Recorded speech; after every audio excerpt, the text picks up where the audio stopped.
I mean, we won't, but I can. Hey, welcome to BSB TV. I'm Kevin Gammy. Today I've got with me Andrew Laing. Now, Andrew Laing is a really interesting guy. He is a power lifter, I think it is. Devoted father, a dedicated beard grower. He's trying to be Ned Kelly, but we really know that he's a Viking at heart. Andrew, so we want to talk about cash flow. That's the real thing. But what's a little bit about yourself?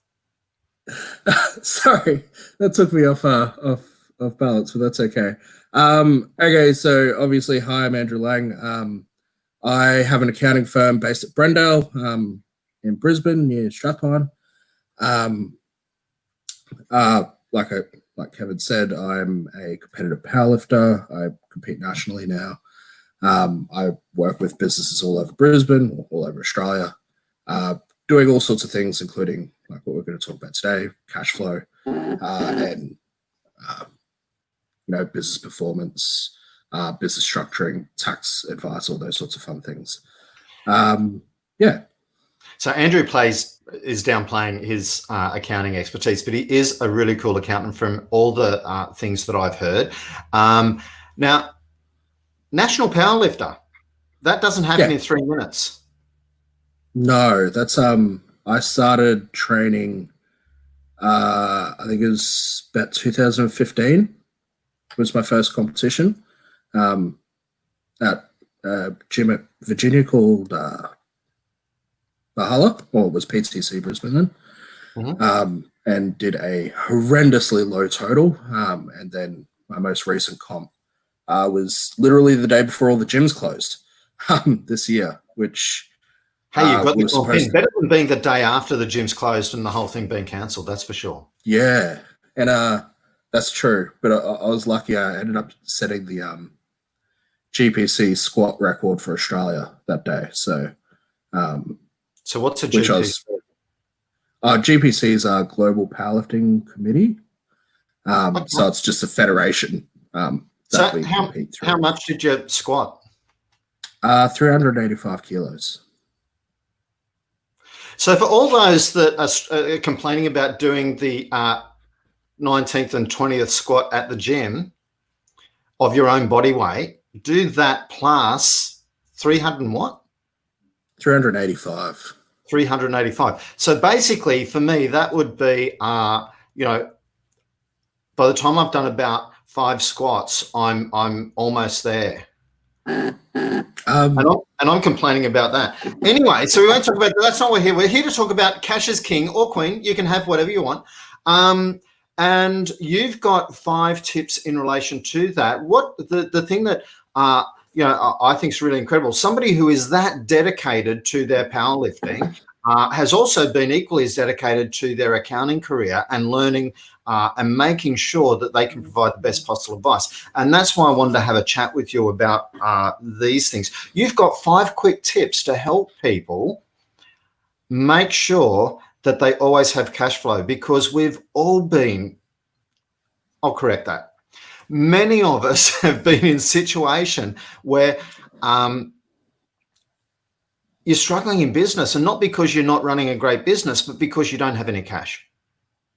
Yeah. And so if you've ever been in that situation, these 5 tips are going to be absolutely critical, because, when we're out of the barter system, it's no longer I do chickens, you do roof mending, and we swap those things, because that was inefficient when you didn't need chickens and I didn't need roof mending. So tell us a little bit more about these 5 quick tips. Okay, cool. So the first tip, it's a really simple one and it's really effective. Make sure you're putting tax away each week. So tax, BAS, I have some clients that are putting away their employees' leave as well. The goal on this is to make sure that the money that's in your trading account, you can essentially do what you want with, within reason, so that you're making sure that you're covering all the costs that are going to come, whether they be quarterly, annually, or so on and so forth. So you're suggesting actually go and get an extra bank account to do this? Yeah, 100%. Funnily enough, we actually did 2. One of the other tips is coming up for that one as well. But yeah, we usually say, like, whether it be on a weekly basis, fortnightly, at least monthly, put at least 15% of your income into an account. And that's generally, for most businesses, going to cover tax and BAS. Because that's the thing that kind of kills a lot of businesses. You go for a couple of years and then suddenly you've got a few years worth of tax bills and you're going, ooh, that's going to be tough to pay that. And then we're doing the whole discussion of how do we pay that off, as opposed to you've got a bill, pay it. Cool. So if we do that, so administratively, this can become really, if every time I get money coming in, I've got to move 15% out, that can become administratively a bit of a nightmare. So how do you best figure that to not make it be a nightmare? Generally, I would have something like an accounting system that you can essentially go, okay, cool, I've tagged off what all my income is, take 15%, transfer it across.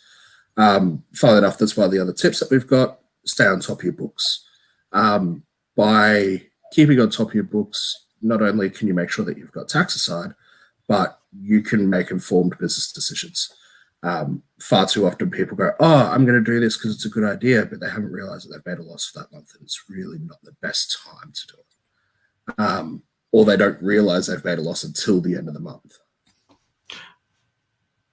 And if you don't have a cool accounting system, just do it twice a month, just on the 15th and 30th. Just look in, hey, here's the deposits into my account.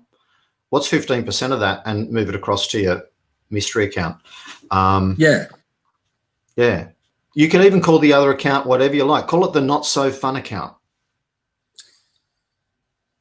Yeah, I know people that have it in a completely different bank as well. So let's say they bank with NAB and they'll have their tax account over in Commonwealth just to keep that separate so they don't see it every day.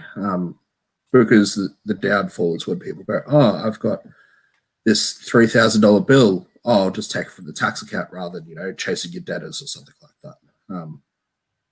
Absolutely. So tip number one, when you're collecting all of your money, when you are collecting all of the money that people owe you, move 15% of that off into a separate account. What's tip number two? Don't overdraw as a business owner. So a lot of business owners, my biggest tip for people is draw as little as possible from the business. People will only make 100K profit from their business, but draw 200. And then suddenly they owe 100 grand back to their business. But they do this over a number of years, and then they're wondering why they can't meet their obligations. So it's generally about discipline. It's going, if you want 200K from your business, you have to earn 200K from your business. I know it's pretty harsh to say it that way, but that's kind of how it is. Otherwise, you're missing out on paying tax, or you're missing out on paying super and all those sorts of things that the things that generally sink businesses. And we were talking earlier before the show about money really is a value exchange, right? So you worded it slightly different from that. You had it was money was crystallized effort is what I generally say to people. Crystallized effort. I like the value exchange idea, although I haven't found anybody in a Subway yet that wants to exchange their Subway sandwich for a hug. I do awesome hugs. I think they're worth $10 each. And yet I haven't found you. I don't know. Someone will do it. I reckon. I'm still convinced that if you go to every Subway on the planet on a few days, eventually someone is going to be like, you know what, today's the day I need that hug. And they'll put the $10 in the till so you can get your Subway and they get a hug. It just might take you a little while. However, because I may have to bail myself out from prison a few times in the meantime, but we won't talk about that. So don't overdraw as a business owner. Money is a value exchange. And think about that when you're billing people too, that, hey, this is what people are prepared to pay for the services that we offer or the goods that we offer. It's just a simple value exchange. We're no longer in a barter society where we do chickens and roof mending because we didn't all need that. We have a tax system in place that, basically if they're both tax deductible things, it doesn't matter that we've just exchanged those services, pay each other cash because the government looks after that anyway. There's no extra money going to them. So keep thinking in terms of what you do is of value, and only reward yourself in proportion to the value or the excess value that you've offered other people. Exactly. That's a very eloquent way of putting it, actually. Yeah. Every now and again, I luck onto a good thing. Yeah, good What's on the you. third point? Well, this is the one that I said before. Keeping on top of your books is incredibly important. Whether it be you're about to go for a loan, or you just want to check what the health of your business is, your balance sheet, your profit and losses could be your best indicator of those things. And the businesses that I see that are performing the best are the ones that are looking at their report on a weekly, like literally a weekly basis, but at least monthly. There is statistics about how often you look at your books about whether the survival rates of the business. And I can never remember what the numbers are, but I know there's a drastic difference between looking at it annually and looking at it monthly. As in, like, annually is like 30%-ish, and then monthly is like 70%. So just looking at your books and going, oh, this doesn't look right, is one of those main things that will help keep your business healthy. Absolutely. So, and the importance of that is that, and looking for anything that looks out. I'll let you know a secret here, Andrew. I'm a reformed accountant. I was only ever a commercial accountant. I never went to the dark side and understood anything about tax, but I do know enough to be dangerous, at least to myself. Yeah. I'll admit, when I started, it was I didn't start in tax. I started in commercial accounting. So I was doing government and ASX listed companies and that all fun stuff. So that's why I'm more worried about cash than tax. I mean, tax is important. I'm not saying it's not. And you notice this is what we're talking about, because cash is the lifeblood of the business. Whether you want to think of it as the king or the queen, doesn't matter. It's the lifeblood of your business, because the more cash you have available to invest in projects that are going to benefit your business in the future, the better your business is going to do in the future. Yeah, 100%. There's far too many businesses that look great on paper, but their bank account is zero. And that could be due to a number of things. But if you can maintain the same or a similar amount of cash coming in as profit, it's not going to go badly. Absolutely. So make sure you're putting money aside that you owe the government from what you're collecting. 2, don't overdraw as a business owner. 3, stay on top of the books and understanding where your business is at over the course of the last month or so, and year to date. What's number 4? Have an emergency fund.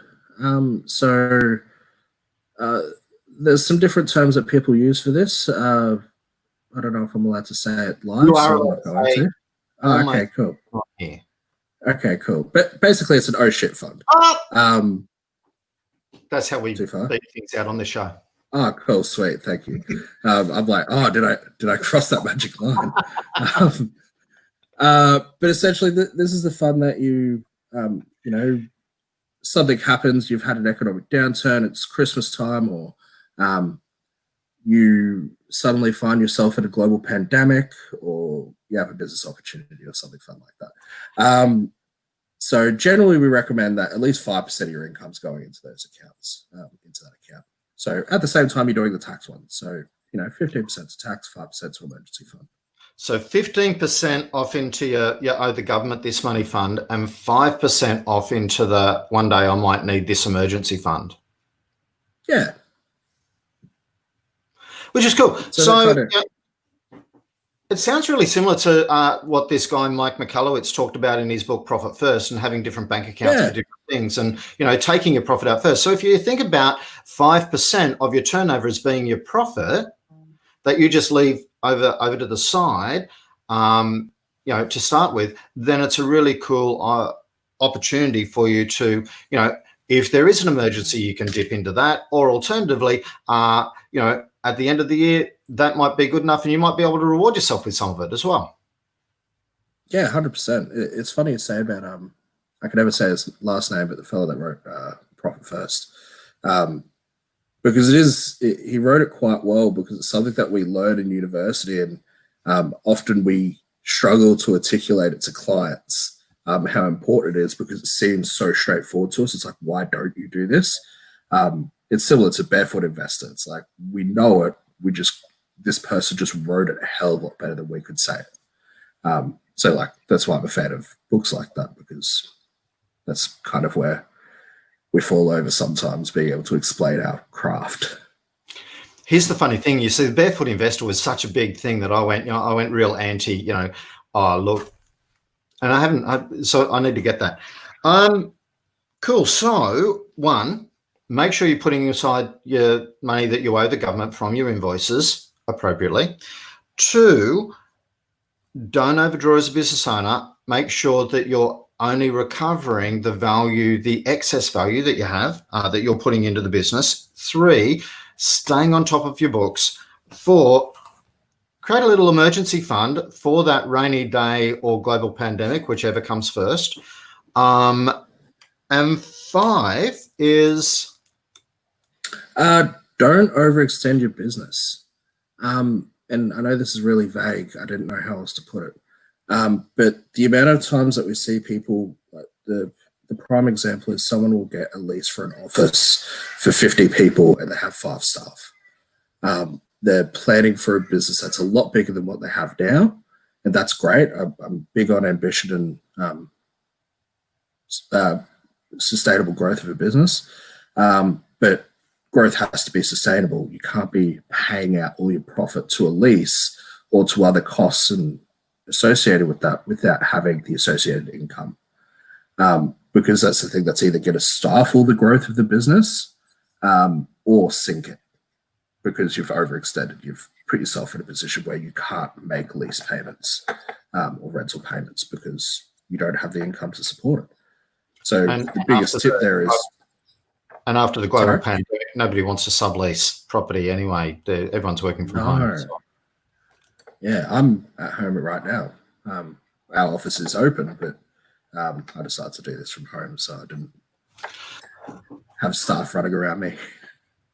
And I think this is a way that business is just going to be now, that people are going to be a whole lot more flexible. I can actually see commercial property not being quite as valuable. That's just a little tip from Kevin Gammy, and could be completely wrong. Don't quote me on that. Don't invest based on this advice. Definitely not. However, when I look at trends, people all of a sudden have worked out, in the GFC, people worked out that, hey, we could offshore a whole lot of our team and have people in the Philippines and India and China and everywhere else doing jobs, and therefore employment didn't come back to Australia as much as we had expected in certain industries. And I actually think the property whole thing is going to be that version of this. That's how I look at past events and current events and how we can learn from past into now. And really good way of thinking about things sometimes. But that doesn't mean it's always right. I get a lot of stuff wrong too. Yeah, that tends to happen. Like, no one knows the future, but if you spot trends long enough, you're going to get some things right. And if you're preparing for worst case scenario, it's going to be better than if you're only planning for best case. So, but don't overextend. So we've got 5 clear cash tips. 1, as your income comes in, as your clients actually pay you, put aside what you owe for tax and make sure that that's left aside so that when the tax bill comes in, you've got that. 2, don't overdraw as a business owner. Only take out the excess value that you've created in that in the different transactions, and make sure that what you're paying yourself is reasonable for what you're doing from that perspective. 3, staying on top of your books and knowing where your business is at, not just from a profit and loss point of view, but know what you owe and what you own. That's your balance sheet side. 4, create a little emergency fund. Think of that as taking your profit first and put a little bit aside, and then maybe at the end of the year you can celebrate with some of that. And because we never know what's around the corner, there could be anything from a rainy day, from Victoria going into lockdown again, or any other situation. And 5, don't overextend. Be ambitious, absolutely, but remember to be prudent in how in the commitments that you're making in relation to that you can meet those commitments now, and that absolutely keep that ambition out there. We love that, but make sure that you are covering your bases. So did I get those right? Yeah, 100%. Cool. All over it. See, this is a good thing, speaking to a former accountant. Well, or a guy who's overextended with a lease that was too big because he was growing his business, and then a GFC hit. Cool. Yeah, that wasn't cool. Trust me. No. When you're spending $200,000 on a lease on Queen Street Mall per year, and your revenue goes from $3.5 million down to $400,000, and you have 15 staff, that doesn't sound fun. No. This is why I'm listening to Andrew today. Okay, from personal experience, when you don't do this stuff right, you can put yourself in a world of hurt. I have personally been there, and I can absolutely give the big check that this is great stuff that you should be doing, that everyone should be doing, and that we need to learn from our past mistakes. So, Andrew, I want to thank you for coming along today, for sharing thanks for having me. 5 tips to improve your cash flow and to basically make sure that you can make the most of opportunities that are coming up. Yeah, 100%. Thank you for having me. Thanks a lot. We'll catch you soon. Too easy. Bye now. See ya.